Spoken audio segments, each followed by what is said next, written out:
We are entering an era where people know how to use technology without knowing how technology works. Then, okay, they can use an app. Okay, so what we have right now, you have people that they can use an app, they can prompt AI, they can edit TikTok, they can generate a spreadsheet, but can they organize the files, interrogate the data, fix the spreadsheet, understand the formula, construct the query, verify the information, continue working when automations fail? Stick with me. That gap may become one of the biggest opportunities, okay, of our time, okay? At least for the next 25 to 30 years. Don't get it twisted about AI and technology, because there's always going to have to be someone manning a lot of the positions. And a lot of these positions I will title as hard skill manual computing. Hard skill manual computing. All right. So I know the title may kind of throw you all off. AI is making us computer illiterate. It sounds like maybe it is a double negative, like you know what I'm saying. But let's get into it, okay? So some of y'all know how to use ChatGPT. You know how to use AI, but you don't know how to use a computer. Sit on that for a moment, okay? You can tell ChatGPT to make you a spreadsheet. But if I handed you the spreadsheet and told you to fix the formula, could you? Where's my Excel people? Where are my spreadsheet people? Where are my Access people? Where are my people who had to get certified in Word and all these different softwares? And this is something that a lot of people are not taking into consideration. And I think a lot of my Gen Xers, okay, and millennials have really great opportunity here. Okay. So you can ask AI a question, but do you understand enough about the subject to know when the answer is wrong? And I think we are about to discover that computer literacy and AI literacy are not the same thing. Let me say that again. Computer literacy and AI literacy is not the same thing. Okay. That's what I want to talk about today. All right. So, as I was saying, my millennials, my zillennials, and Gen X, okay, y'all gonna really like this. Listen, I was born in 1981, and when I really thought about it, my generation experienced an absolutely ridiculous amount of technological change. I remember floppy disks. I actually have some in my cabinet over here. I need to bust them out on. I'm gonna bust them out on a video. I got a good video for that. But I got a bunch of vintage floppy disks. All right, DOS. Windows 95. Ugh. Ouch. Okay. Dial up internet. I remember when we first got our dial up, it was AOL. Desktop. Okay. Computer, Microsoft, Word, Excel, Publisher, Access. I hated Access, right? Remember who in the chat, let me know. Okay. Since this is live, who used PowerPoint? I remember in school having to get graded on PowerPoint.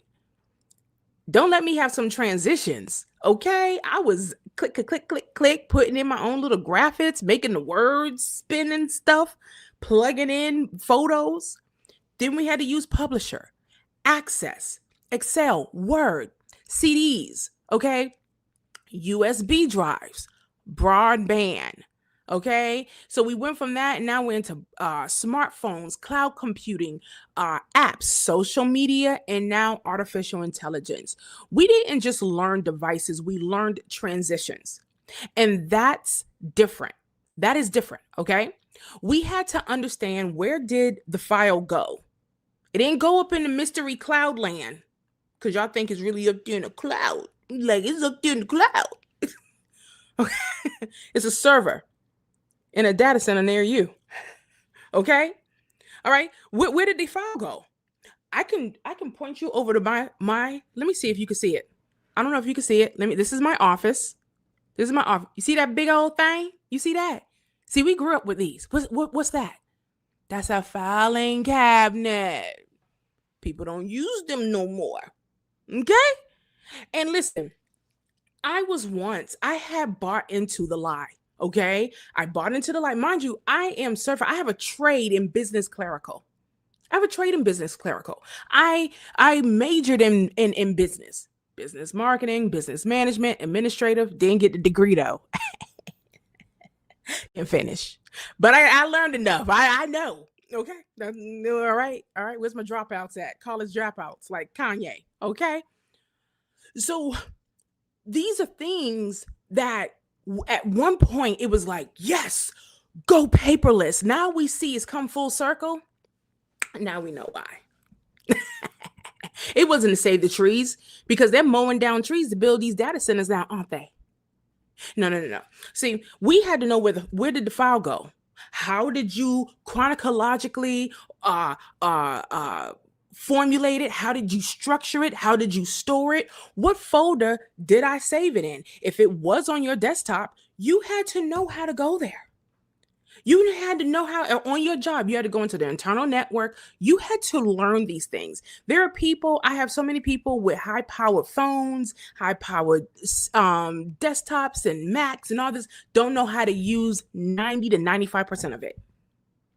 They don't know where nothing is at because you have yielded custody to the cloud or to an app.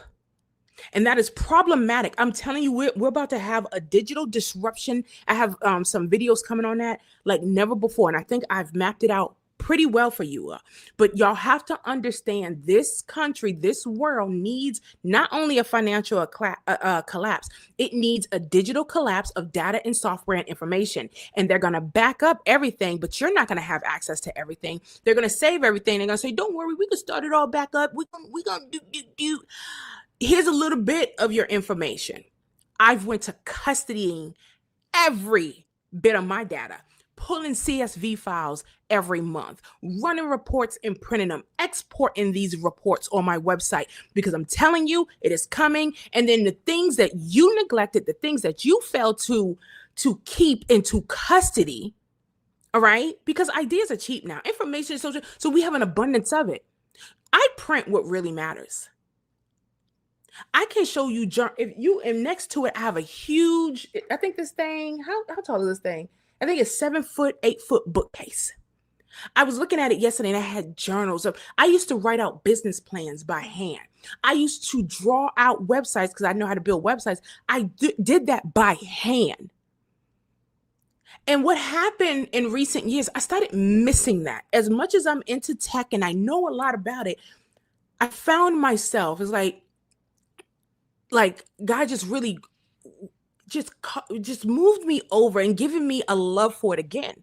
And this is why I'm teaching people, set up your binders, set up your filing systems, I went and got yesterday some more hanging file folders. Remember the hanging file for my girlies who are very stationary. If you like stationaries, and by the way, for my stationary people, I have a printer class coming up on the 23rd of August. So for you all that's in my ecosystem, okay, it's profitable printers, okay, profitable paper is what I named it. And this is how you make money with your printer. If all you have is a printer, FYI, let me just give y'all a little something. If you a thrifter, if you find a printer and it works, any kind of printer, get it. Mark my words, get it, not a HP. And not a HP. You got to be careful with the HPs. Get printers. Buy them while they're cheap. I'm gonna tell you right now. I'm saying this now. Printers are going to skyrocket in price. They already have. They're gonna triple. They're going to triple. Mark my words. Okay, I'm trying to get an industrial size printer in my little printing press here in my home, because I have over here. You should see all my business operations over here. I got bookcases galore. But anyway, we had to know, where did the file go? What folder did I save it in? What format is it in? What program opens it? How do I export it? How do I transfer it? How do I troubleshoot it? I had to troubleshoot something today. I thought I had got hacked, but I had securities in place, but it wasn't. I have a domain. I own a lot of domains, right? And so there's a domain service that I use. And so they was like, hey, we had to preemptively uh close out your password and reset it. And I'm like, those are my domains to a lot of my businesses, websites that go to my businesses, right? And I have them on different ones, but this one I've been using for like a decade. If I didn't have a workflow, if I didn't understand, I know a lot of y'all like, I don't need to know all that. Yes, you do. If you are a home-based business owner, you are IT. You are tech support. You're the manager, you're customer service, okay? You are accounts receivable, you are that. You wear a lot of hats. For my mamas and my daddies that are running households, guess what? Well, oh, that's not, I'm glad that ain't me. Lies. It's you too. Because you are accounts receivable. You are the home manager, okay? You need to be running home-based P&Ls. I did a whole class on that, okay? You need to be structuring these things out. You need to be taking inventory of the food, not your refrigerator. You need to be running the budget, okay? So don't sit here and try to think, oh, thank goodness it's not me, because I'm telling you, we're in a permission-based economy, and help is going to become extremely, extremely expensive because of what I'm talking about right here. But if we take some of these hard, soft skills that we already had, if you're Gen X or even a boomer, y'all was using Microsoft. You was using Word, okay? You didn't like it. Some of the boomers, they didn't like it, but they learned it because they had to if they wanted to keep their job, right? Right. So don't throw the baby out with the bathwater. Understand, okay? AI competency is not the same as computer competency. Don't get it twisted. Because you can be ignorant as I don't know what, and then you want to I see a spreadsheet. Can you make a spreadsheet that look like this with my information? AI will copy it, but do you know what you're reading? Do you know the components? Do you know the formulas? Do you know how to change the data? And here's the thing. One thing that boomers or Gen Xers, and I'm getting there because I'm a zillennial, okay? One of the advantages I was about to say I don't want to say we yet. One of the advantages y'all always had is you had a younger generation of people who would do it. They would do the computing for you. They would do the processing for you. They would sit down with you. You had grandkids and kids that would do this with you. You had the young person at the job that would come, okay, Miss Susan, this is how you get to the spreadsheet. This is how you do. I remember being that young girl when I was in law enforcement, when I was working on the railroad, okay? They always came to the younger people, and we didn't mind because we wanted to prove ourselves and we wanted to get in their good graces, or what have you, because older people can make your life hell on a job. All right. Who's there with me? Who know what's coming up? Okay. But here's the caveat. Here's what you're not understanding. Now I can talk about the we for us, the Gen Xers and the younger millennials and zillennials.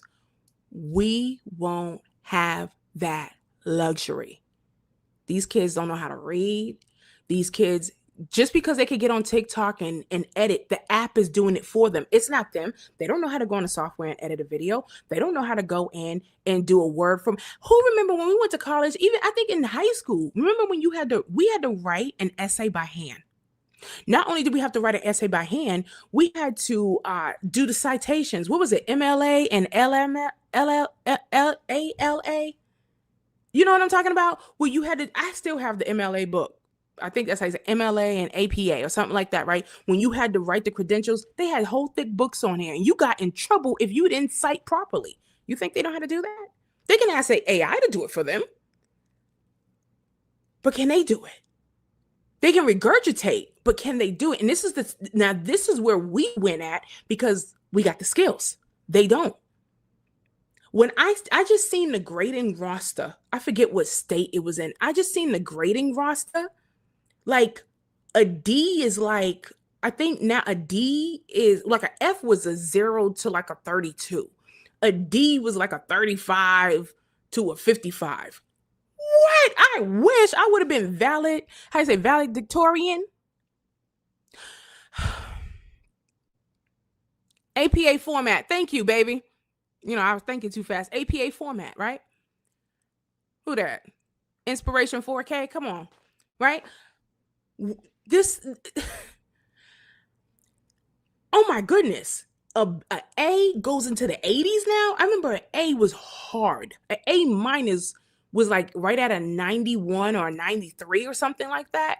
So this is what we're up against. So when you're going to need people to help you with your retirement accounts, you're going to need these people to help you with financing or helping you with different things. No. And now these are people who are trusting. This is why I've been teaching for years ethical AI. These are people who now, well, for years, the computer has been the computing and they don't know how to vet the data or the information. It just looked good. Oh, yep, that looks about right.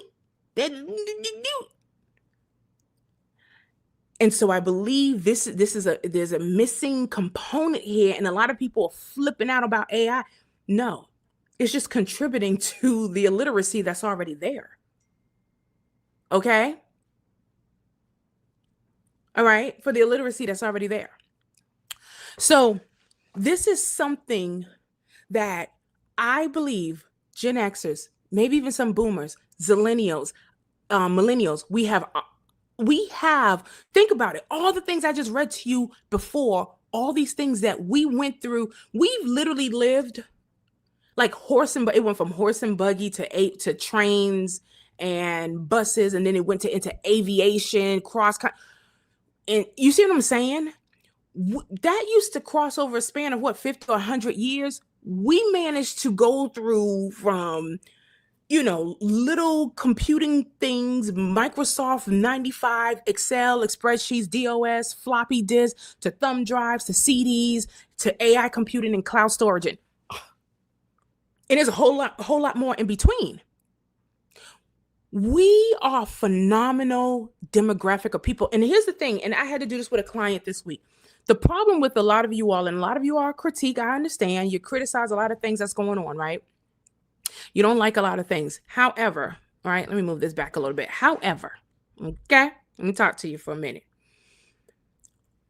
The issue is you don't know how to quantify what you do and what you know, because a lot of you all are some bad mama jammas.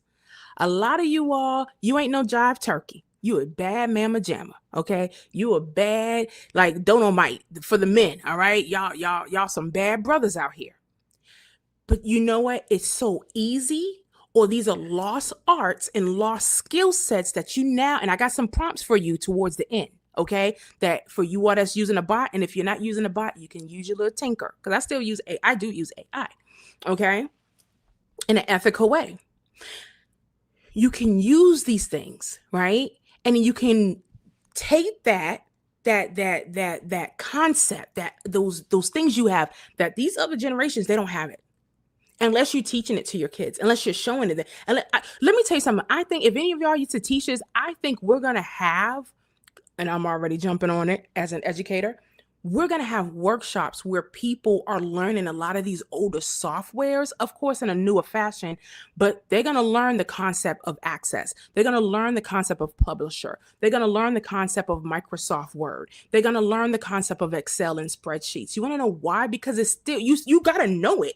You still got to know it to be able to plug it into AI or any other database or service that's being used, because that's what's going to make you efficient.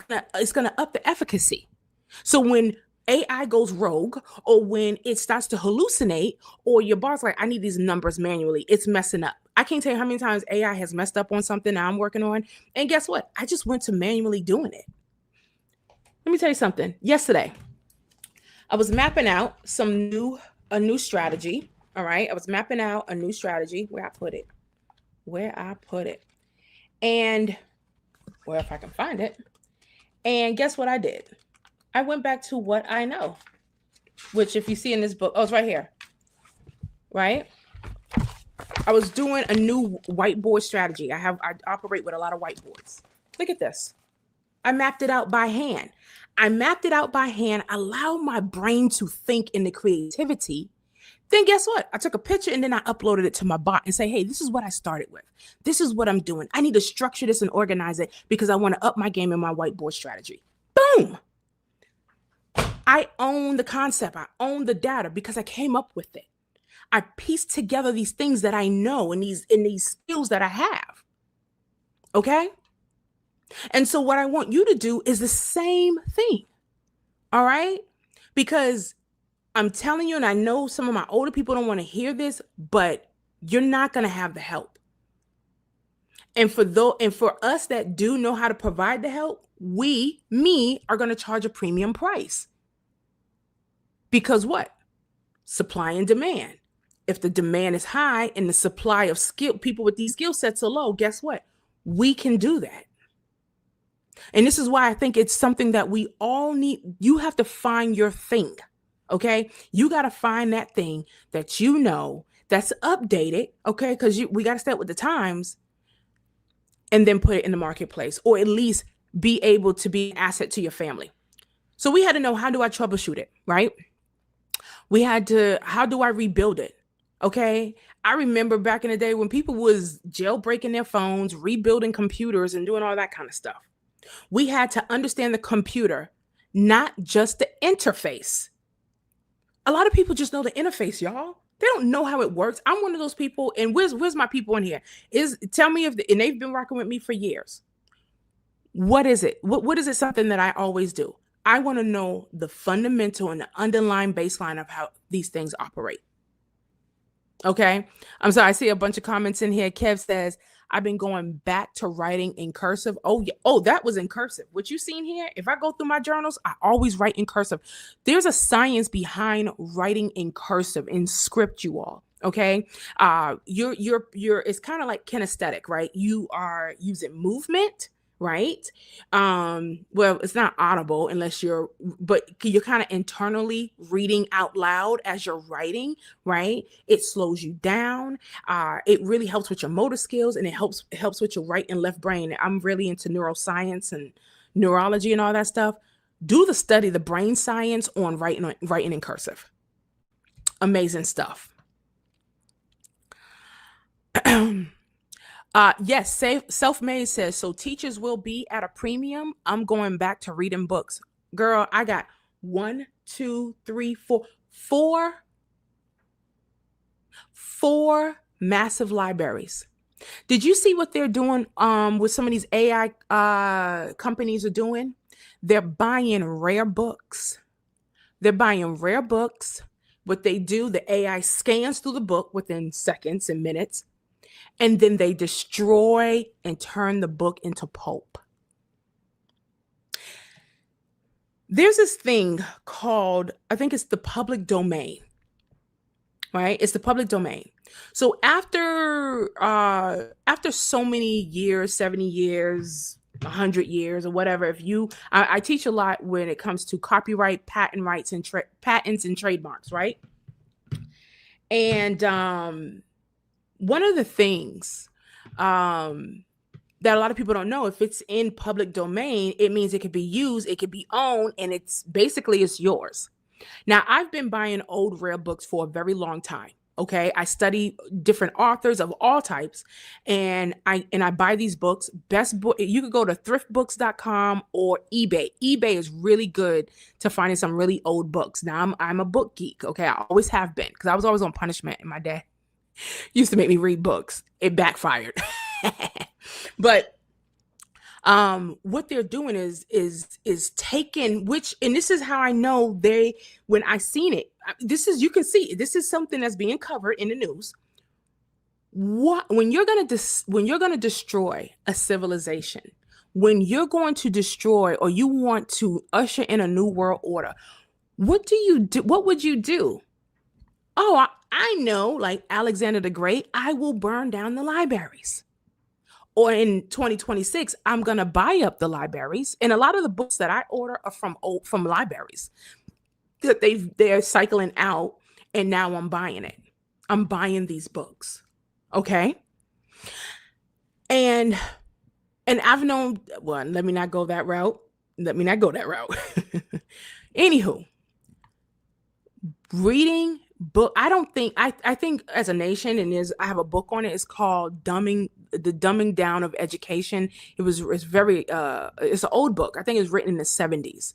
And this is something that's been part of the plan for a very long time. People are not smarter in 2026. Do not get it twisted. Like, listen, our older generations may have not been technologically sound. They may not have been able to do a lot of things that we can do that seem fancy schmancy and smart, but they had critical thinking skills. They had motor skills. They had wisdom. They had patience. They had interpersonal relationship skills, something that is missing. You go and you look at these kids at the supermarket or at McDonald's, wherever y'all go, okay? And they look at you with a deadpan, like you are from another planet. Like they look slow, and I don't mean it like in the in the bad way. I'm talking about they look like they are on a whole nother planet. Nothing's computing. I wouldn't even classify them as an NPC. And this distortion, no one's talking about. It's not being discussed. We're going to have, listen, educators, you're going to have to teach people how to learn. You're going to have to teach people how to format thoughts. Okay?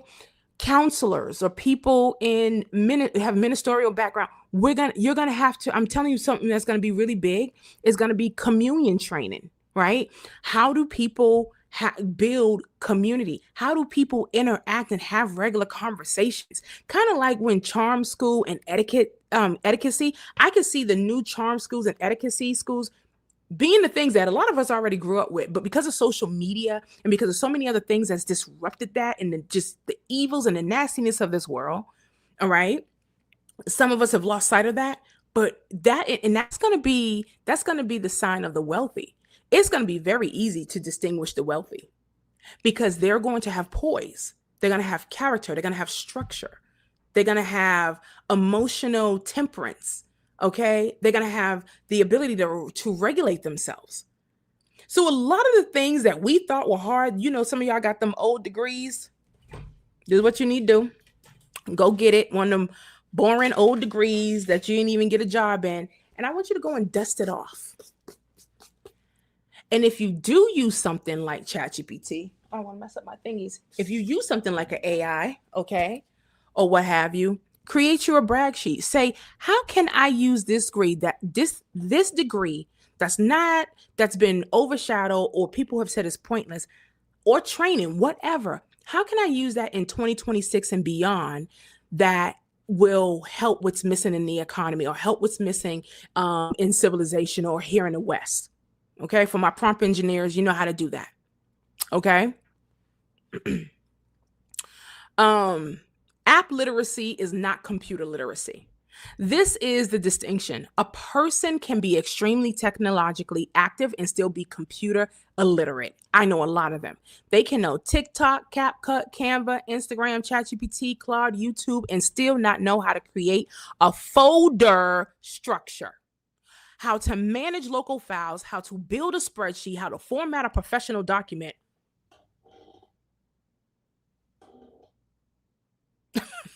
Okay, can't even write a letter.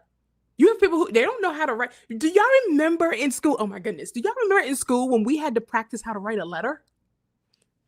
In case we got kidnapped, because that happened a lot in the 80s. In case we got kidnapped, and hey, dear mother, I am at 123 Kidnap Street.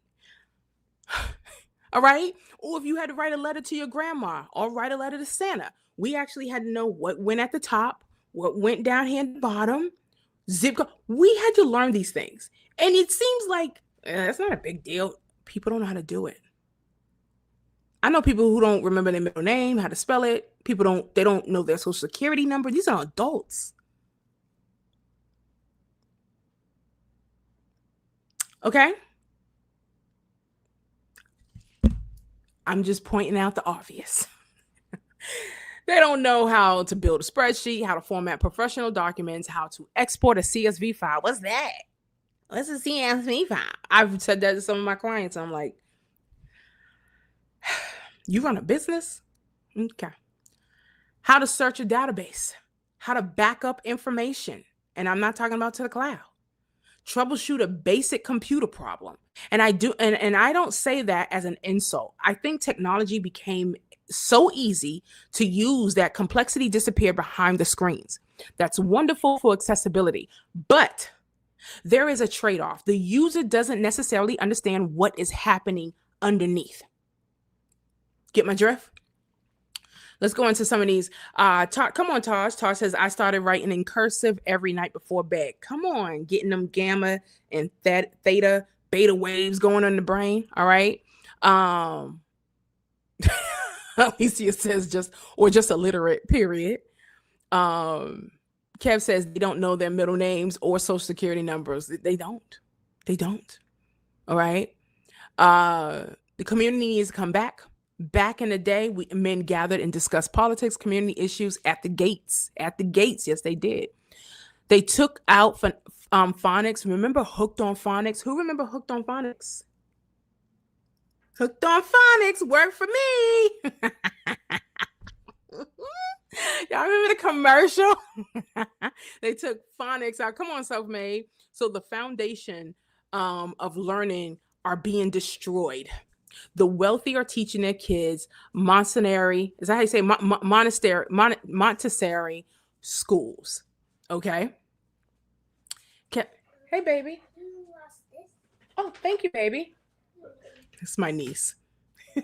Appreciate it. Let's see. Kev says you are right. Charm skill would be huge, massively. Now, I don't think I'm a teacher, but I own one. Go on, send them children over here. Okay? I got a ruler, because we're going to be tapping hands. Okay? Get that back straight. Wear a bra. Wear proper panties and undergarment. This goes even deeper. Like, things that it's funny. My mother still ticks me off, y'all. My mother is May 2nd, I'm May 3rd. I should tell you enough, okay? And we look alike. My dad be like, yeah, just like your mother. And then he knows he's getting under my skin, right? And so my mother went to charm school. So my mother was in charm school. And she was born in 1957. So a lot of these things, that generation, it was a bit more quiet. Like, I didn't find this out until my 30s. And then I kind of gave my mother grace because I felt like my mother she was overbearing, that she wanted me to be girly. She wanted me to be this doll baby. And I was a tomboy, right? And my mother never expressed that she went to charm school. She never expressed these things. Like, her father would take her into high-end dinners and how they would order a steak. My mother just did. It was who she was. And so I always thought my mother was bougie. Guess who they call bougie now? They've always called me bougie. I didn't think I was a tomboy and was a bougie tomboy. I've had friends say, Kimberly, you try not to be who you are so bad. I didn't even realize it. Now that I'm older, girl, I be shopping for slips, good bras with the metal in it. Okay. I'm not trying to look out here and be sexy. I'm trying to be comfortable and keep my boobs from my knees. Okay. Wearing girdles, making sure the panty line doesn't show through your pants. Men, little boys need to be taught these different things. These are skills. It complements you professionally. It complements you community-wise. So many different things. Don't wear a whole lot of makeup, right? And I would color my hair, did all kind of crazy things. But now that I've gotten older, I'm at 45. We started about a decade before, but the older I get, I'm going back to the things that my mother and my grandmother and my nana, what they taught me. I think it's going to be the same thing as we look into what we're talking about today, as far as with AI, as far as computing skills and interpersonal relationship skills. Sorry, y'all, I had to go off on that tangent. Okay. Girl, I don't know how to say that word. I guess I need some more education too. I'm like, how you say that word? Okay. So here's the danger. Here is where AI comes in. People think, well, I don't need to learn Excel because AI can make the spreadsheet. But listen carefully. AI can create the spreadsheet. Who is going to audit it? Who's ever been in my auditing classes? I love auditing. I can audit the auditor. I love auditing. I audit my cryptos. I audit my investment portfolios. I audit my business. I audit my home. I audit my health. I audit everything. I love auditing because it is a language. All right. But how you going to audit what you don't know how it operates? You don't understand how it computes, which still takes a lot of the soft skills that we are dismissive of right now. Who understands the numbers and what they represent? Who understands why column C is multiplying column A instead of column B? Who notices the date range is wrong? Who recognize that the totals don't reconcile? I can look at something and be like, that ain't right. My people have seen me do it in the flesh. Like, something's not computing right. See, I'm an overseer. If I use technology, if I use an app, if I use a service, if I use AI, I am an overseer. It doesn't tell me, I tell it. Okay? And I stay within my range. I stay within my pay scale. Okay? I don't go doing some things I don't know nothing about. Okay. Now, when I want to research and explore, I know how to keep that in its, and then I know how to prompt it to say, hey, I don't know how to do this. Can you show me how the workflow of this and how did you come up with those numbers? And I want you to double check it again and sometimes even triple check if it's something that's far out of my reach. Okay. Who knows enough to ask, show the assumptions behind this calculation? That is the part we're missing. The danger isn't AI knows Excel. The danger is AI knows Excel and you don't. That's like saying, I know it, now you. So let me prove something to you all. Let me prove something to you all who all had a job. Put a 1 if you've been on a job for a long time. You've had a job, right? And this is you. Your boss takes credit. Let's say your boss takes credit for everything, right? Your boss and or people, but you're doing these things and you're being taken advantage of. You're being taken advantage of, right? And you know it. You're just buying your time. You're doing whatever. I'm sorry, this piece of hair is bothering me. So you're buying time. You know where the body's at. You know where the files are. You know how to compute. You know how to pull. You know how to go in the mainframe. You know how to do.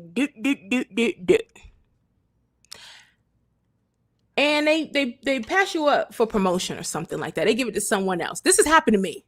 So I'm speaking from experience. They promote someone over you. Okay. I was a little too feisty. That's what they ended up giving me the position because I knew it front to back. They gave it to someone and they gave it to what I would call an illiterate. Okay. Now, at the time I was in law enforcement, I was a corporal, and this was someone who didn't have the fighting skills. They didn't have the intestinal fortitude. They didn't know how to lead. I've always had really strong leadership skills. They didn't know how to lead. They didn't know how to manage. They didn't know how to budget. They didn't know how to run payroll. They didn't know how to do scheduling. They didn't know how to, rally the staff. It was for a sergeant's position. They didn't know how to do any of that, right? I have been doing it and they know I was doing it, but it was one of those things they just thought I was going to keep doing it. Guess what I did?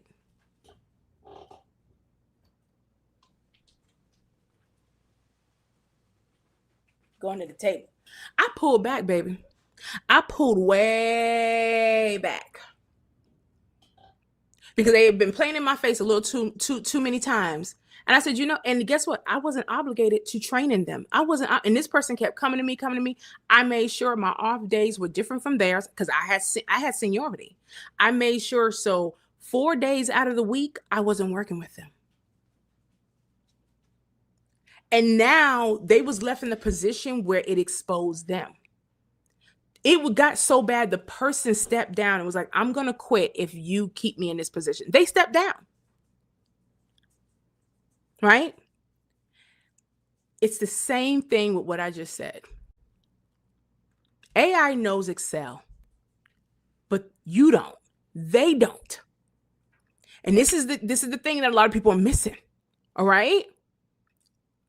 Just like you know how we're a lot of this generation, the millennials, Gen Xers, and so forth. We know certain things. And I know people like to cancel out the boomers or cancel out Gen Xers or whatever. It's like this feud that's going on, but there's going to have to be a fusion. We're going to have to come together because we're going to need one another. The younger generations have the speed. They know they can evaluate things on a different level. Whereas with us, we have more of the introspection. We have more of the patience, and we can theorize a little bit more and better. Okay? So think about calculators. Calculators did not eliminate mathematics. They eliminated a lot of the primitive arithmetic. You still have to understand addition, subtraction, multiplication, division, percentages, ratios, interest, basic financial math. Because if I type the wrong number, right? If I type the wrong number into the calculator will confidently give me the wrong answer. Will it not? AI works the same way. The sophistication is just greater, but the principle is identical. Garbage in, garbage out. So if you have garbage information inside of you, this is why I'm not threatened by AI. AI is going to run the world, it's going to rule the world. Look at these businesses that fired all these people for AI and having to rehire them. Why? Because of exactly what I'm talking about. You need overseers. AI was never supposed to take over. It was supposed to be an addition, like 95, Windows 95, PowerPoint. It was not supposed to do everything. It could do a lot. Like, I do some things with my AI, boy, but at the same time, my business phone number is a flip phone. I got some calls. Okay. It's my flip phone. I operate my business. Okay.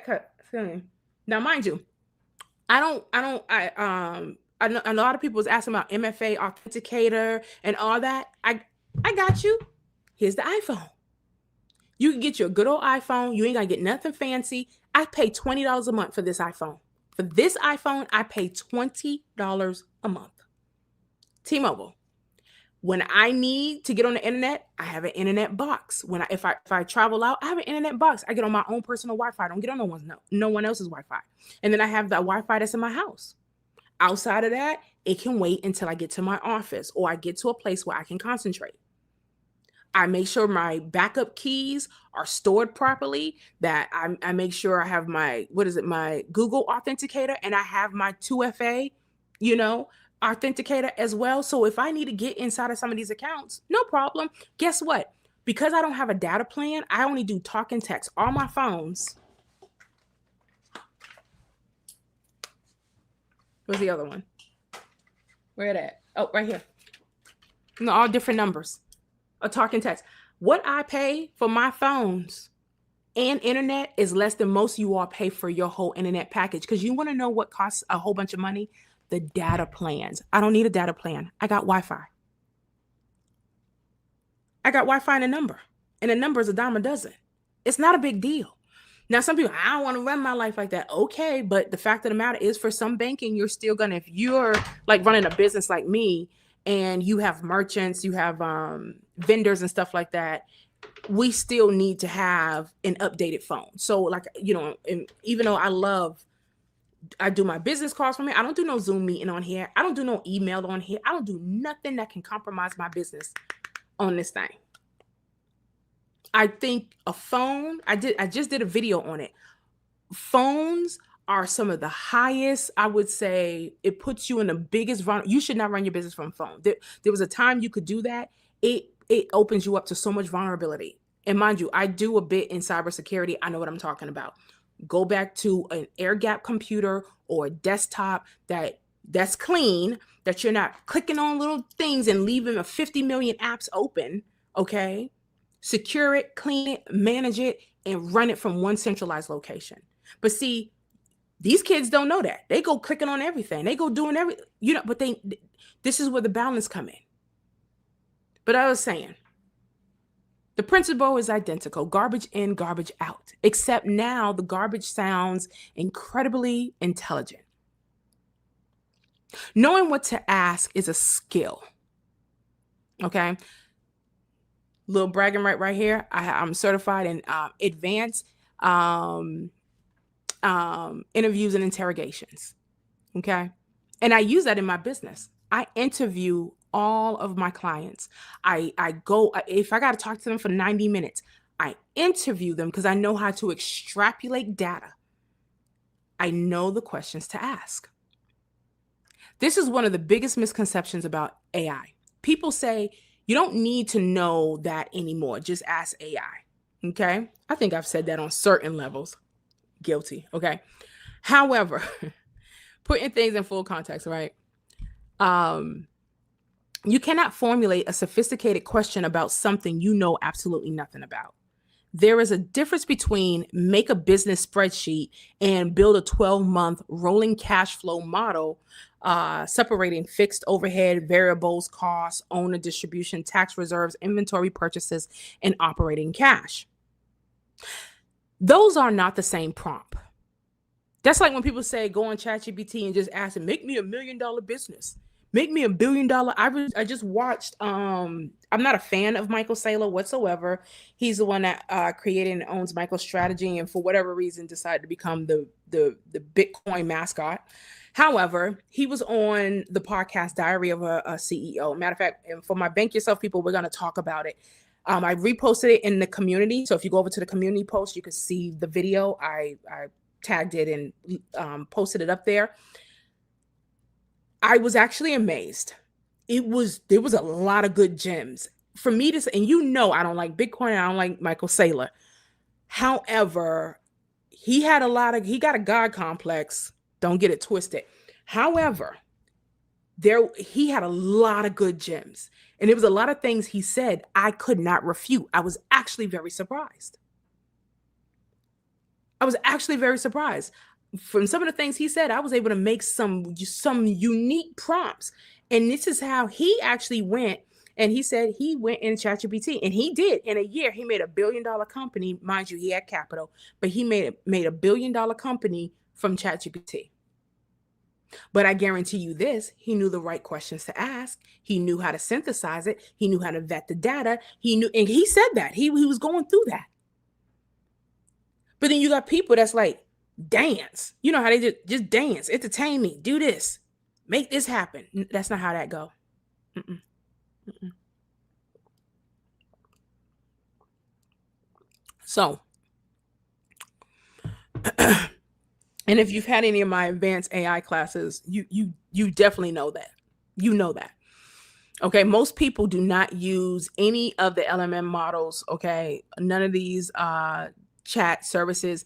They probably use 5 to 10% of it. They have not tapped into its true capability. So I'm not threatened by it. The AI is merely executing. AI magnifies the quality of the operator. When I first started teaching AI years back, I said, let me tell you something. This is why people don't realize, and you know how people get on the internet and say, this is what my AI said. Let me tell you something.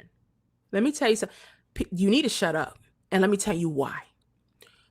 When you go reading back what your chat said, I've seen religious leaders do this. I've seen content creators do this. I've seen a lot of people. So here's a secret about AI. AI is somewhat of like a cyborg of you. The artificial intelligence, if you're using it at this capacity, at a capacity like you're using it regularly, it has figured out your cadence, your personality, your thought process. What is it that you want to hear? And what it does is it gives you that. It is a reflection of you. There've been people who said, Kim, I used your prompt, but it gave me a totally different answer.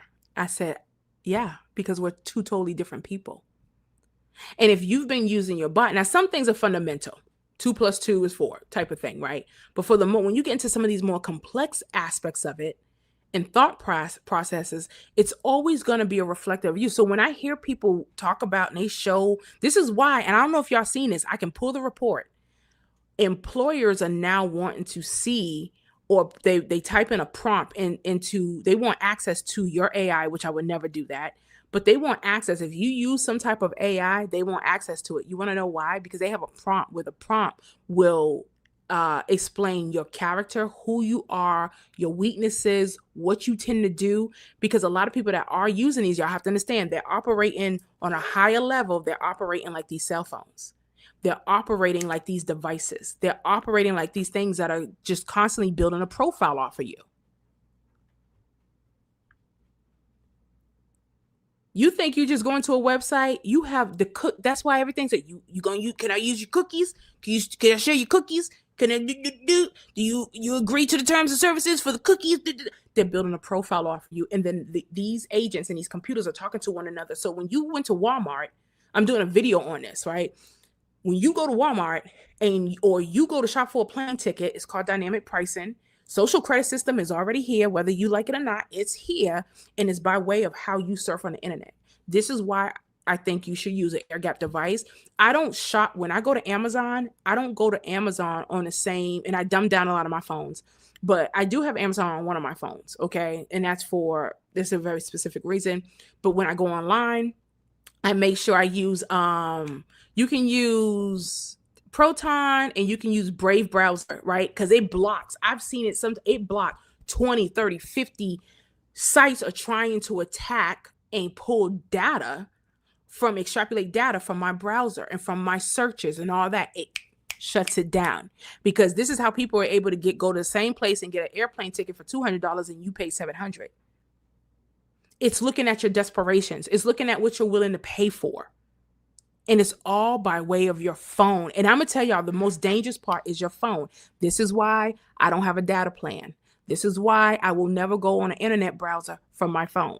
This is why social media is not on my phone. I do have YouTube. That's kind of different though.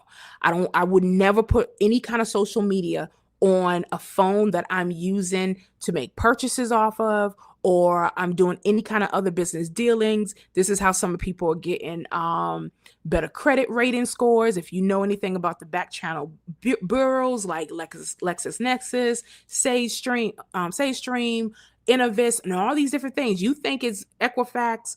You got CoreLogic, but you got Equifax, TransUnion, and TransUnion, Equifax. Who am I forgetting, y'all? Experian. You think those are the ones you need to be concerned with? Oh, no, baby. Oh, no. There's about 12 other ones that they don't want you to know about. All my credit stuff is frozen. I keep it frozen.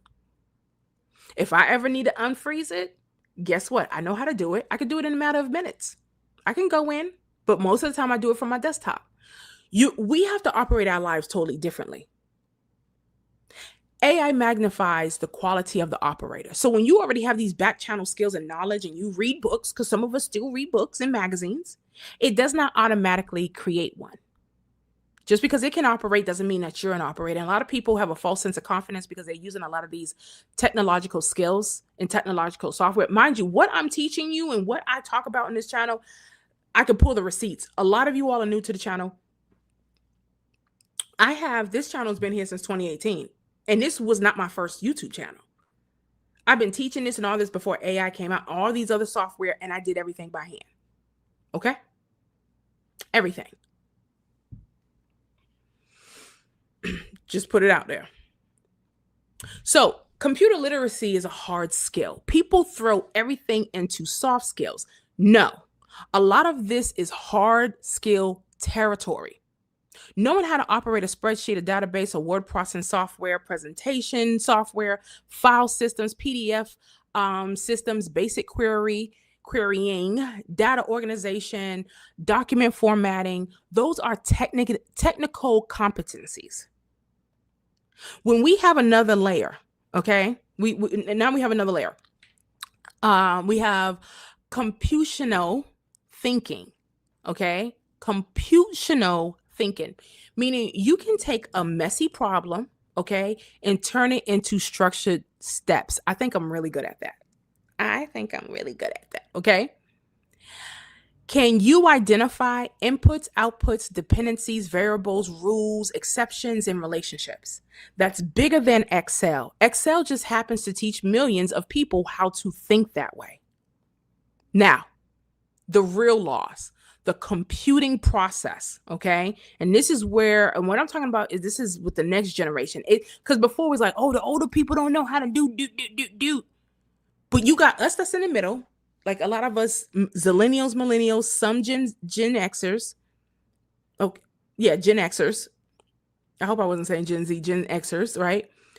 We're kind of in the middle because we was forced into learning these things because we still wanted to retire. We still needed a job. We still wanted a promotion. So we did ongoing education, right? But for some reason that stopped because now after the millennials, you got the Gen Zs and zillennials and Gen Alpha. They're purposely going back. Well, the Gen Alpha are going back to the analog type stuff. The other ones, right, are just in la la land, standing in front of businesses doing TikTok dances. I seen it the other day. I'm not saying that. I pulled up and I was like the old lady annoyed. I was taking my niece to go to an ice cream creamery to get her a treat. And these kids hitting the area, dancing in the middle. I was like, this is your background? Why y'all couldn't have went to a park and did this? You gotta do this in the parking lot. And so I was the old lady, like, these kids do. Okay. So that's the dynamic that we're in right now. Okay. This is the phase or the phrase that I keep coming back to. We are forgetting the computing process, not the computer. Okay. The process. When we used computers years ago, we understood more of the chain. Input, store, retrieve, calculate, organize, manipulate, export, archive, backup. Today, a lot of that is hidden. Click, tap, prompt, generate, share, done. And when the system breaks, nobody know where anything is. Then we have machine redundancy. This connects directly to something I teach called machine redundancy. Okay. My philosophy is not stop using technology. I think that's very dangerous. I know, when I talk about the flip phone, y'all, I can write books on this. All right. When I talk about using this, okay, compared to a smartphone and a smart device, which I have a smart device that I've dumbed down. You can still have a smart device. I personally think you need to have 2 to 3 of them. They're only $20 a month. Most of you all, for the data plans that y'all are getting, you're paying $150 for. I'm like, that's crazy. You're paying $75 for a data plan when you could just use your own internet. And when you go, because this doesn't tie to the internet. This doesn't tie to the internet. I don't have apps on this phone. I have very, very few apps. I took off a lot of apps that come with it. Google's not on this phone. No, I do have Gmail on this, but Google's not on it. Safari, I don't use. I don't use the internet off of this, okay? Unless I absolutely have to. And this used to be my old business line, but I turned it over to a non-data plan, and this is my new business line that I've been using for some time now. Okay, do I still have the number? Yeah, but I pay like $20 a month for this smartphone that I use on my own server. I use on my own network. Okay, and so getting back to machine redundancy, don't stop using the technology. We're about to get into, and whether y'all like it or not, and I teach on this, whether you like it or not, you're using crypto. You're using AI. It's going to be very hard for you to avoid. However, if you do learn aspects of it, your avoidance can actually be much higher. Okay? And do you know what I mean by that? I've been training people to become decentralized hybrids for some time now. Understanding blockchain technology and crypto, it's here right now. We're going through the Clarity Act. We're going through all these different things. Russia just went ahead and finalized their crypto. Japan is doing the same thing. When we have this economic reshape or the dollarization of the dollar, when that happens, it's going to be by way of crypto. Okay, you now can go on crypto exchanges and buy stocks. It's here. The banks are already filing for their own stable coins and everything. I know you don't like it. It's here, and it's going to be here. However, you do need to learn the basics. Okay, so stop using technology. Absolutely not. Okay, I love technology. I use AI. I use digital systems. I build digital businesses. My philosophy is the machine should accelerate your competency, not become your competency. There should be some level of redundancy. If AI disappears for 3 hours, can you work? I can. I have my office is all manual systems. If Canva goes down, can you communicate? If Google Drive locks you out, do you possess the documents? That recently just happened to me with a software I was using, and I don't know. I have my theories of why it went out. When it went out, I said, okay, done with that. And I turned my back. Why? Because I already had the data. It's backed up. I'm not coming back. And I knew what it was. They want you to come back so that you could pay. It was free. It's never free, right? I was like, cool. On to the next. Do you understand the numbers? If your phone dies, do you know important information like your mama and them phone number by heart? I've been practicing learning different people's phone numbers. People who don't change their phone number. People who've kept their phone number for a very long time. Okay, not these people. I have a brother. He changed his phone numbers like draws. Okay, and I'm like, I don't save his number in my phone. It's my oldest brother. I don't save none of his. He called. I don't know it's him calling because he always got a different number. Okay. That's redundancy, and redundancy creates resilience. Now, selective sovereignty. This is what I call selective sovereignty, right? I do not believe you have to manually perform everything forever, okay? I like doing a lot of things manually. I do, okay? I'm actually tacking on more things to do manually, okay? It's just a choice. That's ridiculous, though. If some people make more work for themselves when it's like, okay, what are you proving at this point? If you can't articulate while you're doing something manually that can have some kind of automation, come on, and it's costing you money as a business owner, I gotta question it. Okay, but I strongly believe automate what you understand. The progression should look like this: you have manual, then understandable, repeatable, valuable, automatable. First, I understand it, then I repeat it, then I determine when it matters, then I automate it. Instead, we're increasing doing AI, automate, and then hope. Because AI is going to break. If you do that, it's going to break. And then now you don't know how to fix it. This is what just happened to a lot of these billion-dollar, million-dollar companies. Oh, we're going to get rid of our employees and we're going to save on payroll costs and all this stuff. And a lot of them that did it didn't realize they was doing AI and automate. But AI can, what's the word? Hallucinate. It can go on its own skiddity scat. Okay. There needs to be an overlord. There needs to be an overseer and someone that's competent to see the AI made a mistake and catch it in time and rectify it, reconcile it. Okay. So that AI automate and then hope, that's backwards, totally backwards. Okay.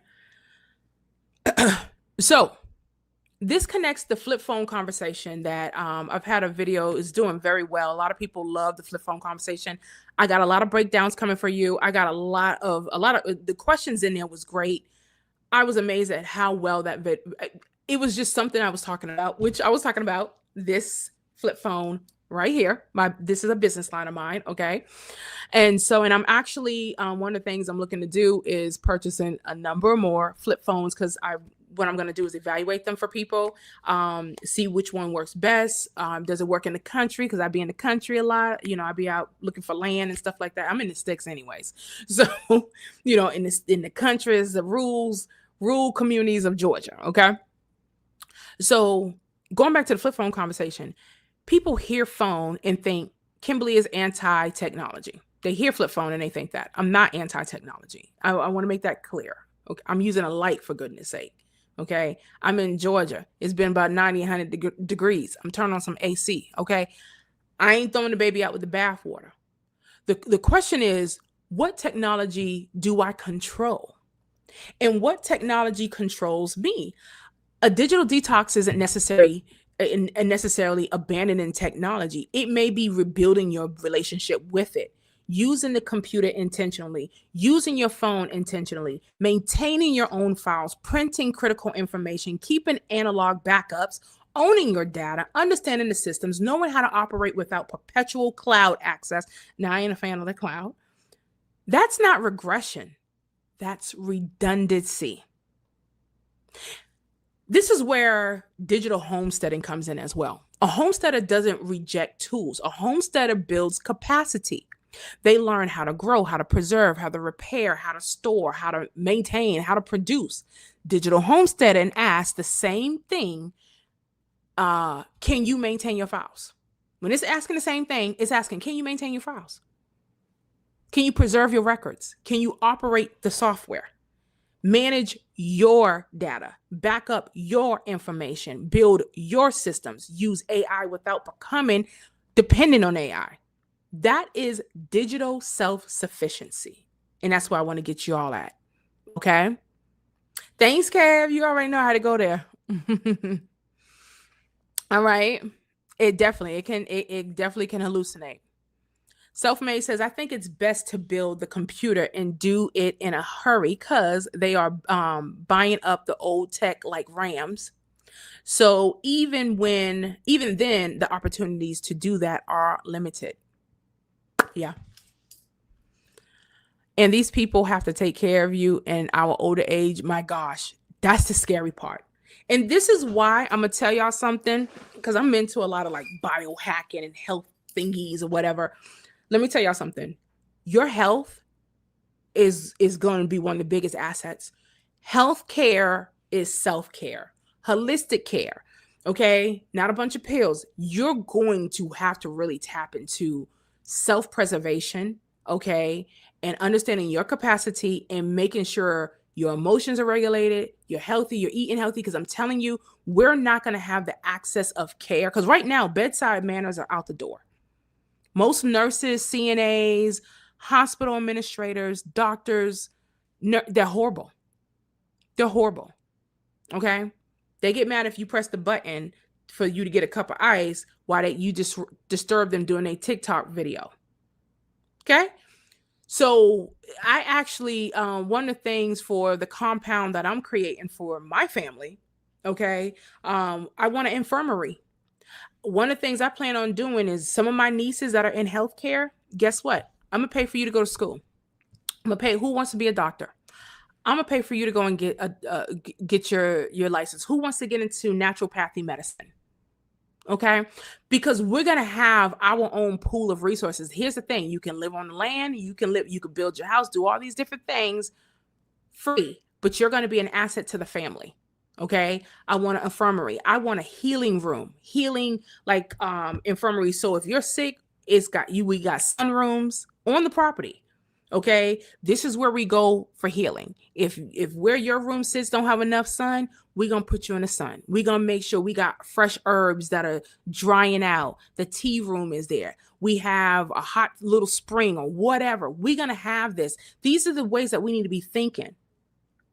Because the access, I'm telling you, the healthcare has gotten worse, and the quality has gone down. But yet and still, the hospitals, the insurance companies are making profits like never before. They know they can. And I told y'all this was coming. They can make more with less, and you will require less of them. Okay, this is how we're gonna have to start doing it. Because they're just going to pump you with all kinds of stuff right now. Or because you don't want to do the work to get healthy. Crazy. Okay. Right, Kev. That is how a lot of the Eastern side cultures did it. So the opportunity. And this is the part no one is talking about. If these skills are disappearing, they become more valuable. Think about it. Everybody is rushing toward AI certification, prompt engineering, automation, agents, bots, and those things absolutely matter. I got those years ago. Okay. Was teaching classes on it. I don't even even teach on AI that much anymore. Okay. Because I think a lot of things are obsolete because of how the trajectory of how things are moving. And those things absolutely did matter. But somewhere in the middle, we may create a massive shortage of people who understand basic business computing, spreadsheets, data management, documents, research records, systems, and operational logic. So if you're 35, 40, 45, 50, 55, 60, and you already know some of this stuff, don't throw those skills away. Refresh them. Refresh them.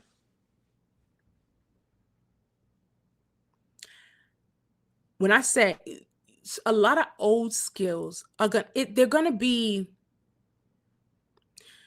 you know how you go to, I remember when I was younger, we would go to like Gatlinburg, Tennessee, or Pigeon Forge, or we'll go to some of these small towns, right? Now those are two touristy towns. And if you go up in Dahlonega or whatever, and you have people that do things the old-fashioned way.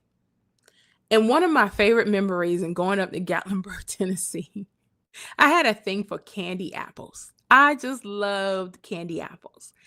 And they had this one window where you could watch these old candy crafters and artisans make it live. And I know they do some of these things in New York where they're making the pastries in front of a big window and people stand outside and watch the whole process. Here's the thing. You are going to pay a premium price. And you want to know why?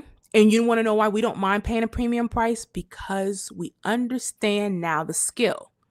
There was a bakery that just got exposed for, they acted like they was these French bakeries. Y'all, let me tell you what they was doing. Let me tell you what they was doing, right? These folks, the guy, I don't know if he couldn't get through the back door or the delivery was late. Well, he dropped all of the delivery food in the front of the store, in the front, like where the checkout counters is. And they didn't get to it fast enough. Guess what them croissants? La Prairie croissants. Guess where they were coming from? Costco.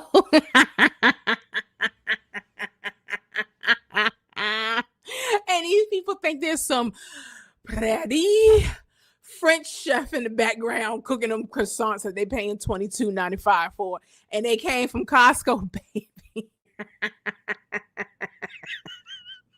I'm sorry, I snorted. I'm sorry.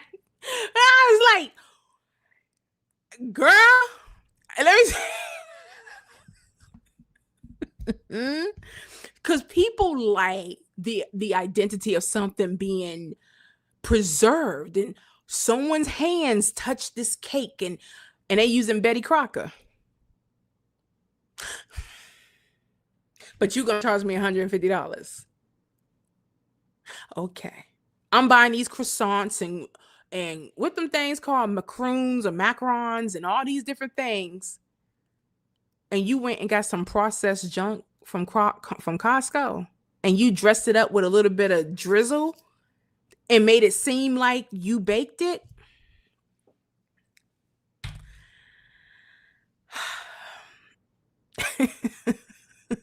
Cisco be getting them too, let me tell you. All right, they're doing it at the farmers market too. And so here's the thing. This is why, and I'm a little bougie, but this is why I live a pretty refined life. Because when you experience quality, when you experience certain levels of life, and like I love fine dining, I like these things. I don't do it a lot because there's not a whole lot. Okay, I don't allow aesthetics to move me. I want to know the craftsmanship. I literally go and seek out hidden restaurants with some of the best chefs. Okay, locally. And you want to know something? They're always hidden. There's no commercial. There's no big billboard. They have there's a restaurant I found has been there about 30 years. And I was like, I drove by, and I know a good steakhouse when I see one. I went down this one alley and found a steakhouse, a Japanese restaurant, and it's got like a ramen bar. And then there was another, it's called Tokyo something. And then there was another one. They're right across. It's a Japanese and a Korean grill. Very nice. In a upscale steakhouse.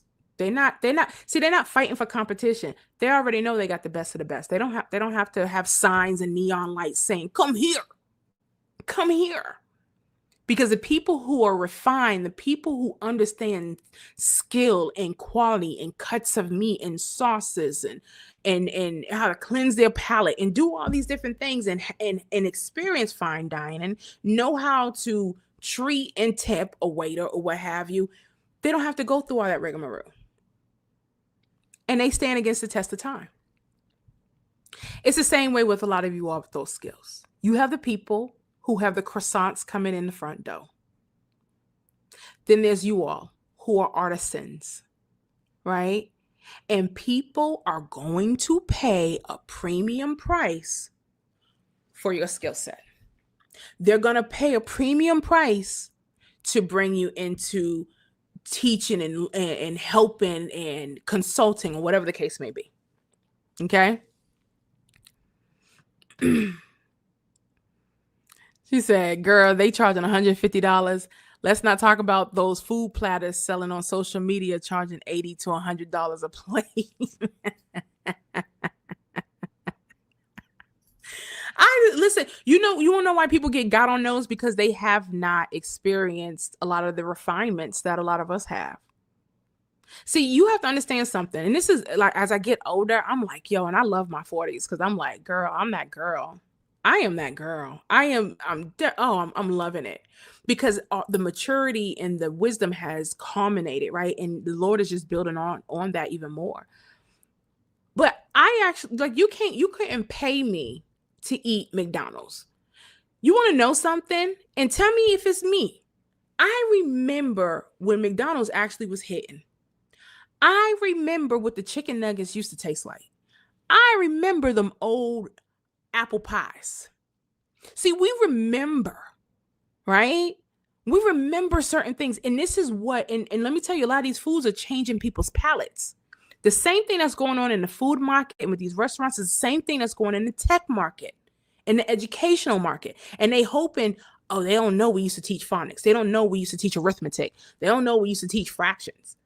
They don't know we used to teach how to write a paragraph. They don't know. We didn't have Chromebooks and all that crap. We had to go to a computer lab. And then we had that loud printer. Remember, it was like, it was loud as hell. It had to be in a computer lab.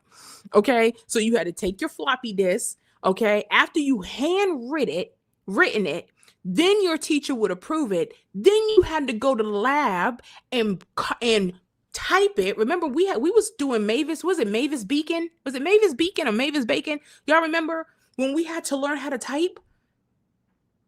I was teaching 30, 45 words a minute in middle school. Like, what? And when I got to high school and above, I was at 108, 119. Not looking. Mind you, I was trained on a typewriter. I collect antique typewriters, by the way, because I'm a writer. I was trained on a typewriter. And if you messed up, you had to, and then you had to do the little whiteout, and then you and now I'm not saying you got to do all that, but I'm just saying that built an intestinal fortitude in us. And they're hoping that we forget. We forget to use where's it at? There's my internet box. I still keep one of those. I keep a ruler. Where's my other thing? Oh, it's over here. I keep a manual calculator. Okay. These, at one point, these would be probably considered soft skills. These are hard skills because people don't know how to use them. I meet adults that don't know how to use a lot of things. Okay. Okay. L Cool J, am I right? Mavis Beacon, she taught me how to type. Remember, my father made me and my brothers, between Mahjong and Mavis Beacon, we had to do those. Mahjong, he swore, was good for the brain. So he made us do Mahjong. Okay. My dad had bought Mavis Beacon. He bought the software. And me and my brothers had to, we had to learn it. And he made us spend so many minutes or hours a day doing it, me and each one of my brothers. So here's something I want everybody watching to do this. Okay. And we're almost done. Get a piece of paper. Okay. I want everyone to do this. Get a piece of paper. No AI required. Make 4 columns. Play this on a repeat because I ain't waiting for you. Okay. Pause it. Okay. When you watch the replay. First column is going to be manual skills. What can I do without software? If it's scratch your left butt cheek and pat your head, write it down. Okay. I don't care. Write down manual skills, what you can do without software. Do you know how to operate? Do y'all remember back in the day, they used to have those people that come in the store. When I was in high school, they were auditors. And remember those people who would walk with the calculator that hung off of the side of their belt? They wouldn't even be looking at it. And they would be doing this thing with numbers. What is that? They were those auditor people. They would walk around the supermarket and they would look and they'd be typing things and looking and type. Yo, I don't know who them people were. I was always amazed. Like, oh my gosh. And they had like a 98% accuracy. Come on, y'all. There's a lot of things you do manually. You don't realize it. Okay. So, what can I do without software? Examples. Can you write? What kind of writing? Is it sales copy? Is it newsletters? Did you used to do that for your church for years? You did the church bulletin and newsletter? Did you do the church's PowerPoint? I used to do that for my bishop back when I was went to a church where I had a bishop. I was a church administrator. I would have to type up his message. I would have to put in a PowerPoint. I have to do all that, right? Can you calculate? Can you organize? If it's like, you can say whatever you want about me, but girl, I know how to structure, organize, label, make label makers, all that. I can research. I can sell. I know how to repair. I was talking to a client of mine right now. She buying up old cell phones and taking them apart. And she bought her a soldering iron. And I was like, girl. And I was like, that's what I'm talking about. That's what I'm talking about, right? You know how to sell. Now I think I used to, cause I could sell ice to an Eskimo. Okay. I know how to sell. Okay. I used to, and that came from when I was in high school and I used to have to work off commissions. And then when I got into like waitressing or hosting and stuff like that, I was a good communicator. And you want to know what that stemmed from? I naturally, believe it or not, I don't like doing it, but when I do it, I'm good. I've always been a cook, right? But I like serving. It's one of my love language, acts of service, right? So the one thing about servicing, it put me in a position where I could, like when I go to a restaurant, if I go to a hotel, if I go to a resort, I want to feel like I'm the only thing you're thinking about. I love that. You want to know, and that's how I love people. You know what I'm saying? So I get to do that. When I get to be in that service seat, I'm really, really good because I love servicing. I want to cater to you. I literally is where I can kind of explore my people pleasing capabilities, and I'm good at assessing people. So that made me good in sales, and I'm not going to sell you something or give you something you don't want, because that's why I used to tell people, don't work for tips. Be the best version of you and understand people, know how to read people, see their level of discomfort, if they want you to pull back, if they want you to be up on them, if they take compliments, if they don't, if you can tell what their palate like. That made me good. I did that in selling shoes. I did that in my businesses. I just organically knew how to approach people, right? So selling, if you know how to repair, cook, sew, teach, budget. Okay. Now column two is going to be a little bit different. This is going to be computer skills. What can I actually operate? Do you know how to do Excel, Google Sheets, numbers, Word, Pages, PowerPoint, Canva, databases, file systems, PDF tools? Like I use Fileverse. I need to do a class on Fileverse. I strongly suggest people use Fileverse and don't put it in other people's cloud, if you know what I mean.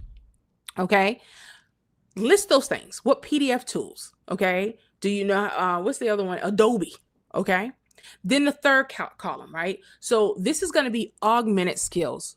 Okay. Which of those abilities become significantly stronger when AI assists me, right? So that's what you're going to write. Okay. When you're going to outline, when you get to column 3, it's going to be a bit more because you're going to have to freehand that. But which ones are you compounding with AI? I was not liking Canva AI, and it was irking me. And then because I have the Business Pro package, and then I had to see how I could really leverage AI and Canva. Once I got out of my comfort zone or discomfort zone or whatever, I said, oh, okay, this could actually help in certain ways. But I had to find what aspects I could use their AI. Okay. Because I don't like AI being embedded in everything, because I like it being in my open AI, and that's it primarily. Okay. And then column 4, right? Dependency risk. Which abilities have I completely outsourced to a machine?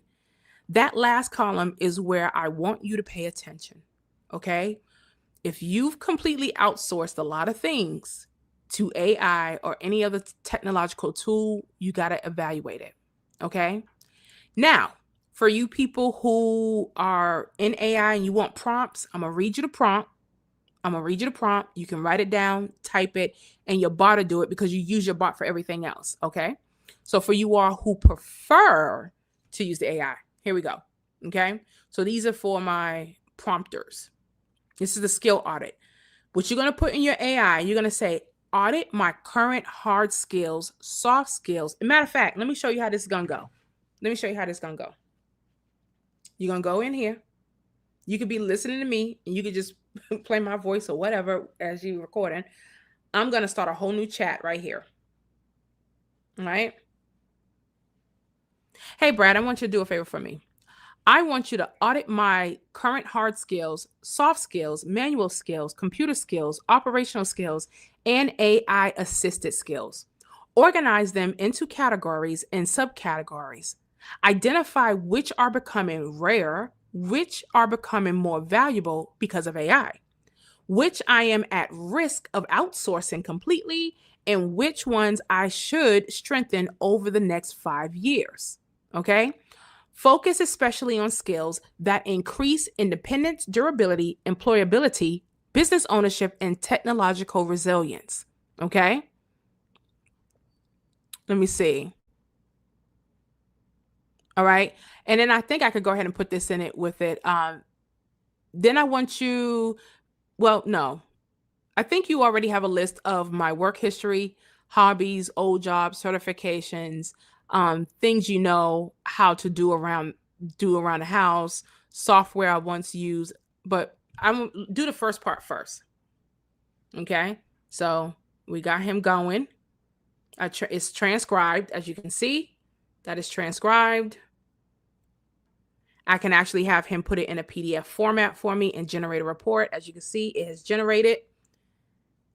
Once I get the lines, I'll know it's done generating. And look, he did a whole mapping of it. Now, mind you, I use my bot a lot, so he could do this. I have the business now. I have the business plan when it comes to OpenAI, ChatGPT. So mine will process it probably a little bit different than some of you all's, but nonetheless, it can work. Look at this. Look at everything he was able to create and pull this amount of data, and still going. And then the only thing you have to do, it's done. And let's see what Brad says. We're just a piece of it. I'm treating this as phase 1, the skill audit based on demonstrated capability, not yet the archaeological dig through every old job, certification, hobby, software package, and forgotten thing you once knew how to do. And there's already a strong pattern. Your highest value skill set is not any single technical skill. It is your ability to build, translate, organize, teach, operate, and redesign systems across analog, digital environments. Number 1, executive skill map, skill domain, current strength, AI era direction, independence value. Business operations, very high, more valuable. Systems workflow design, very high, okay, more valuable. So Translation, very high, more that will extrapolate so much. I'm telling you, and you can even create a brag sheet from that prompt. Now, what I want you to do, this is going to be the follow-up. Now you can give the follow-up, okay, if you want, after that prompt. Then I want you to give your AI work history, your hobbies, old jobs. Now my bot already knows that, but you're going to give it, if you haven't trained it, your your hobbies, old job certifications, things you know how to do around the house, software you once used. Hey, baby. Things people can, things people call you to help them with. Do not underestimate dormant skills. Okay, so a lot of you all have dormant skills, and so I could actually just from that, I could just go follow up in that prompt and say, hey, here's a follow up to that prompt. Now I would tell him to pull because he got it. I've uploaded all my credentials to my bot. Okay.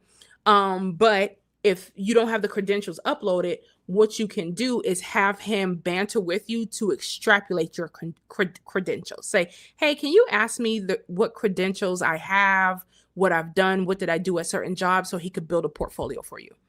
Prompt number 2. Okay. What did I forget? Okay. Based on my age, listen, y'all gonna like this one.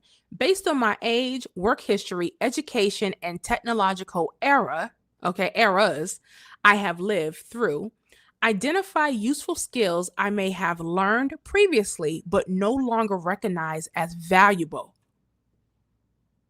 Okay. Include older computing skills, administrative skills, research skills, communication skills, manual systems, and pre-smartphone workflows. Show me which could become strategically valuable again in an AI heavy economy. This one could really surprise you all. Okay. It could really surprise you. Okay. Isn't that good, Kev? I knew you'll like that one. Lee says, good prompt. Yes, I did that as a temp job 39 years ago. Ooh. Kev says, OMG, wow, I'm going to do just that. I just have a plus subscription. You'll be fine with the plus. You'll be fine. But it should still, you'll be fine with the plus. I already know. You're going to be great with the plus. Just use the high competency. You know how it's got instant, medium, and high. You want to do like high or high medium one. Okay. So AI prompt number 3. Okay. Machine redundancy audit. What you're going to write is this: audit my daily life and business for machine dependency. And for you all that don't have a business, only thing you're going to do is change that out with home or health, however you want to do it, but say home management or home. Audit my daily life in business, or my daily life in home or work life, however you want to do that, for machine dependency. Okay. Identify tasks I could no longer complete if AI, cloud storage, smartphone apps, internet access, or automation disappeared temporarily, because it's going to happen. It's coming, y'all. We're going to have a digital disruption. We're going to get an EMP attack that already Trump been posting EBS symbols on his Truth Social. The White House has already put out an executive order for quantum computing disruptions or quantum disruptions. Because if you in my ecosystem, we talk a lot about quantum computing, okay, quantum physics, quantum science, and how these quantum attacks are going to come, and they're not coming next year. I think they're going to be this year. Okay, they need an attack. All right. Anyway, let me finish the prompt. Let me start over because I interjected. Okay. So the prompt is this: audit my daily life in business for machine dependency. Identify tasks I could no longer complete if AI, cloud storage, smartphone apps, internet access, or automation disappear temporarily. Rank each dependency by risk and recommend one manual, analog, local, or offline backup competency I should maintain. That will be your redundancy audit. Okay? Y'all got it? You're going to love it, Flora. I'm telling you. You're going to absolutely love it.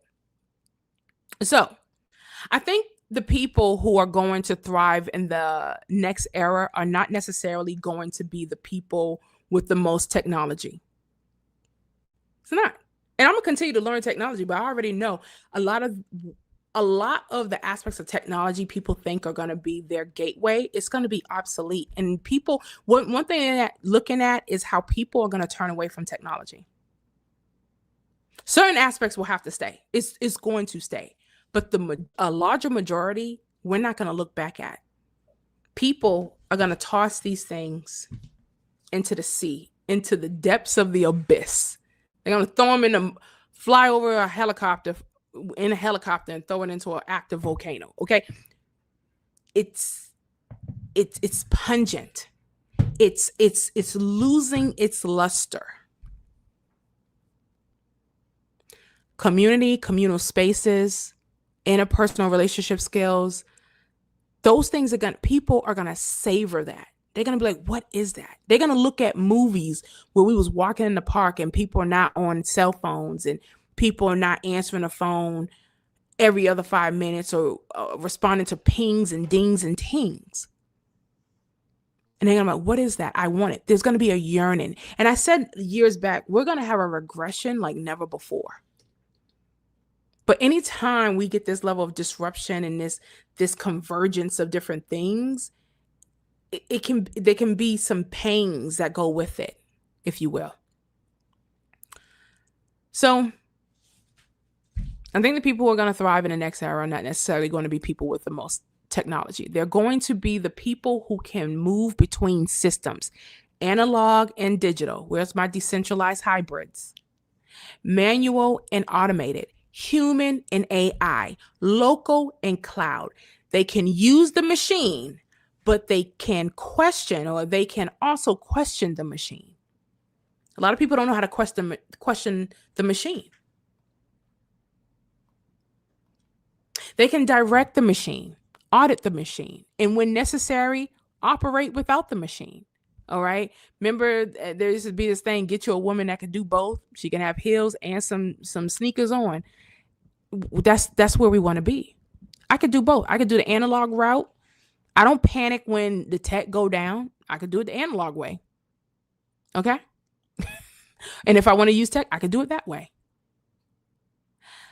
That's an entirely different level of technological literacy.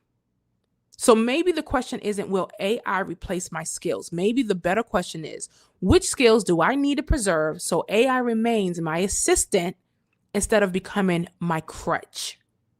And that's the conversation I think we need to start having. Okay? All right? When people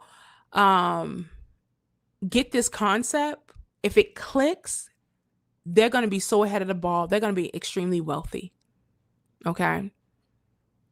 Understand, app literacy is not computer literacy. Okay? The machine should accelerate your competency. Okay? Not become your competency. It's going to work with what you got. Okay? The danger isn't that AI knows Excel. The danger is that AI knows Excel and you don't. And I cannot stress that enough. Okay? I can't stress it enough. So I'm seeing the chat over here. Yeah, you remember that, Stacy? She says you talked about that a while ago about getting back to local communities. Yep. Yeah. And it's those things are thriving massively. They're coming. They're coming, but they're learning not to be so loud with it and to be quiet with it, if you will. To be quiet with it. I don't know if y'all hit the like button. If you can, go ahead and hit the like button. Share this if you will. If someone that will listen, okay. But understand also, and I pulled up some data and I'll put the links below with the articles. But let me just give you a few things before we leave. U.S. Department of Education, okay. NCES, okay. The federal government actually assesses computer and information literacy and computerization thinking among 8th graders. The 2023 results found U.S. scores declined in both areas compared with 2018. And American students scored 22 points below the international average of computational thinking. The NCES defines computational thinking as conceptualizing problems and operationalizing solutions. Almost exactly what we've been discussing today. I'm telling you, there's a wave of this. I be on the SBA. One of the things this is why we're seeing a lot of training with Harvard and different things, even with a lot of the trades. They need steelsmith. They need steel workers. They need people to do certain levels of computing. All right. Because to rebuild our infrastructure and to do some of these things, we need these skills. Electricians, HVAC, those things are not, robots ain't coming to do that no time soon. They may use some form of robotics to go into attics and to venture around when it's hard crawl spaces or something like that. But it's still a very manual job. And I think that's something that we're forgetting. Only thing it's going to take for people to go back to having a filing system, which I've already started. Remember I showed y'all earlier? What's this over here? You see that? You see this thing right here? That's a big old, and it goes up. That's a big old filing cabinet with hanging folders and everything. Okay. Only thing it takes is a good fire, right? A good fire, because hey, just because I have that doesn't mean I don't have it digitally backed up. I ain't no dummy. Doesn't mean I don't have a fireproof safe. This is supposed to be fireproof. We'll see about that. I hope not, but you know what I'm saying? But I have a backup to the backup to the backup. And I don't think the primary backup should be the cloud or desktop or your phone or cloud storage. I think we have to be multidextrous, if we will. Multidextrous, digitally and analog. And when that happens, that builds in a level of self-sufficiency and security that you could go to bed at night.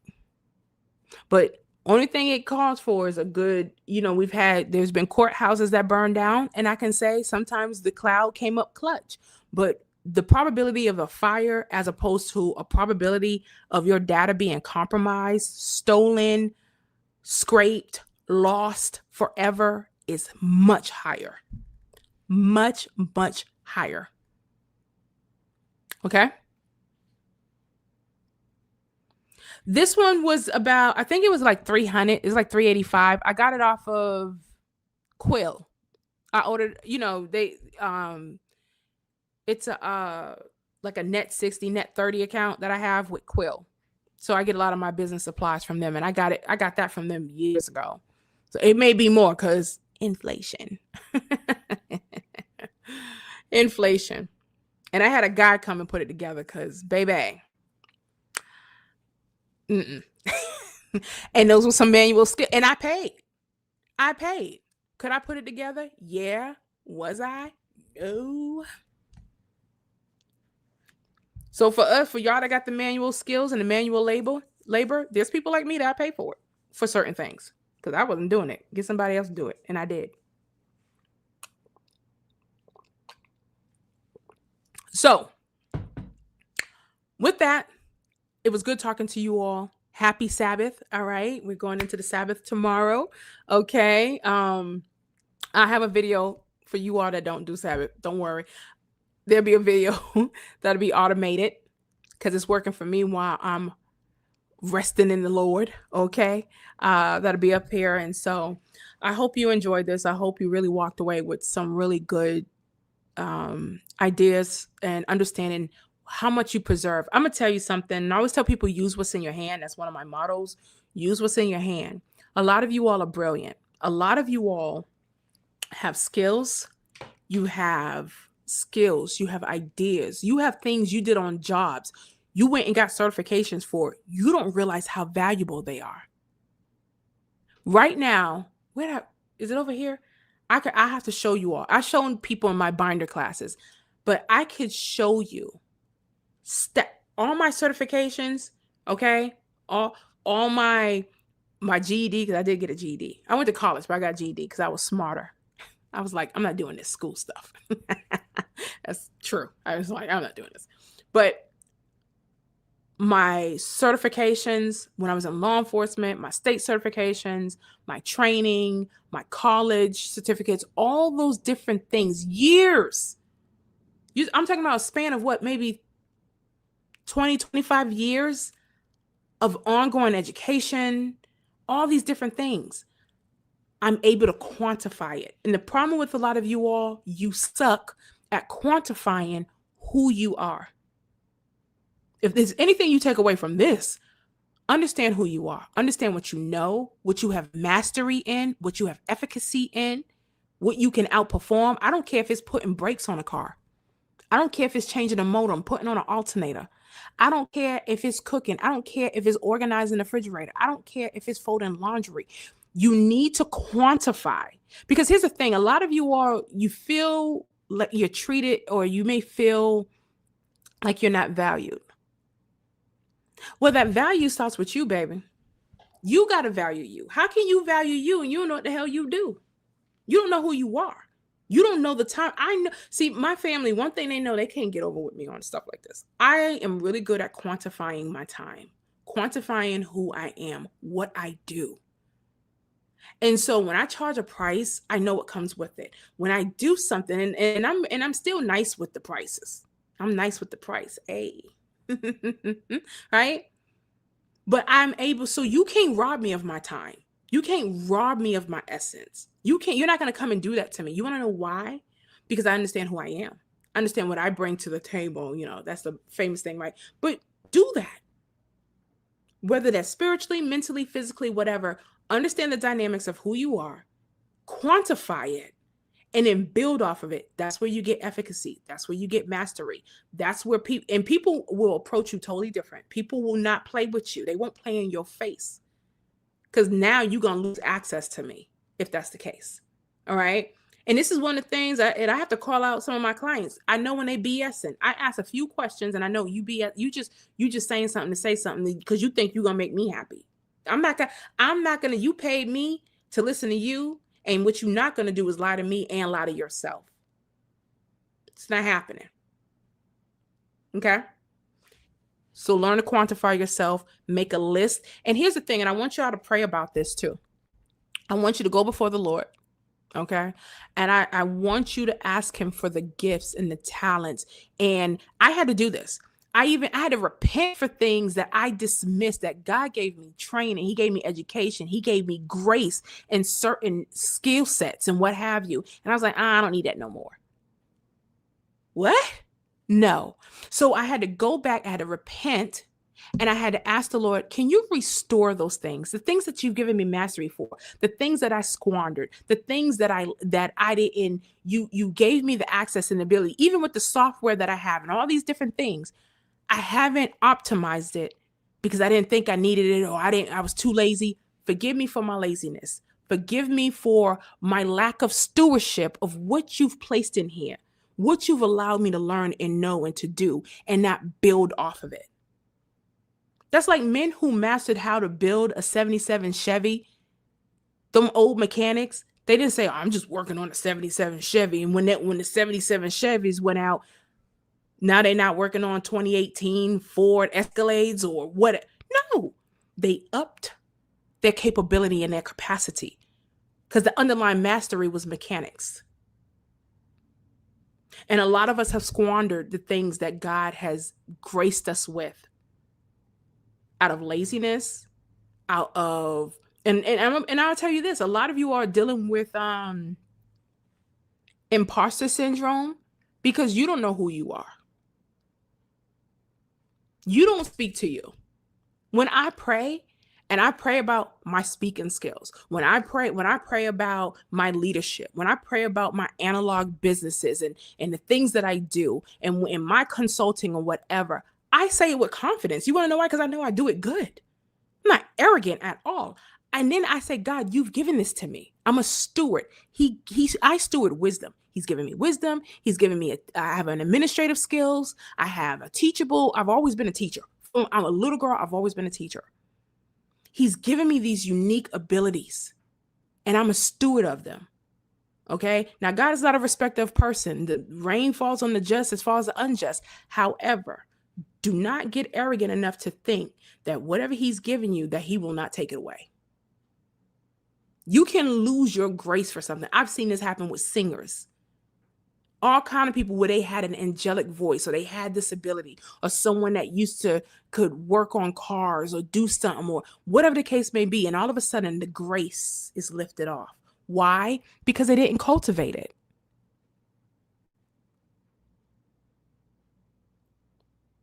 If Kobe was still alive and Kobe was still doing his same discipline, doing them 3-pointers or whatever, and if he did that up into 80, guess what? He will still have mastery. Why? Because he's cultivating and he's using those fibers and those muscles, so the muscle memory is there.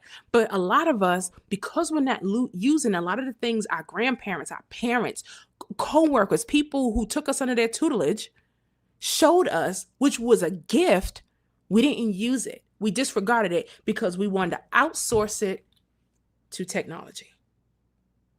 I don't have a problem with a microwave, but why the hell are you cooking all your food in the microwave? I don't have a problem with an air fryer, but why the hell is all your food going up in the air fryer? No, ma'am. Cook some food.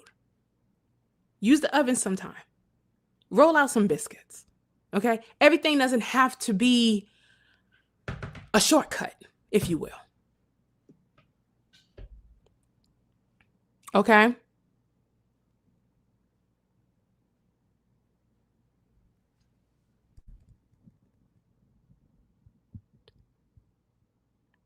Oh, I don't know what you're saying, John. I see a lot, but you good. So yeah, there's that. And watch all these gifts come back to you. Pray, repent, enter in with thanksgiving, repent, and then ask the Holy Spirit to bring those things to your remembrance. Even God says, bring those things to my remembrance. He says that. He says, bring my word to my remembrance. Now you can ask him, Lord, can you bring these skills back to my remembrance? Can you bring these talents back to my remembrance? Because just because, let's say you had a talent for dancing and now you're in your 80s, right? Oh, I can't move like that anymore. What was the underlying connection? What was the fundamental there? Because you can't move like that anymore, but however, you might be able to teach other elderly people how to move in a body of water. You might be able to do some Tai Chi. You might be able to do everything. I think the Bible says we go from glory to glory, right? Like our skills and talents can go from glory to glory. There's a lot of things that I did in my youth that was in business management or administration or even in law enforcement. It computed to something different in my businesses now, but I know the underlying fundamentals there. So I'm gibbering a bit much. I love you all. Have a happy Sabbath. Okay. Be safe. All right. Rejoice in the Lord. And I'll talk to you all later. Okay. All right. Love y'all. I'm sorry I couldn't get to all the chats, but you'll be all right. You'll be all right. Bye. What you doing, baby girl?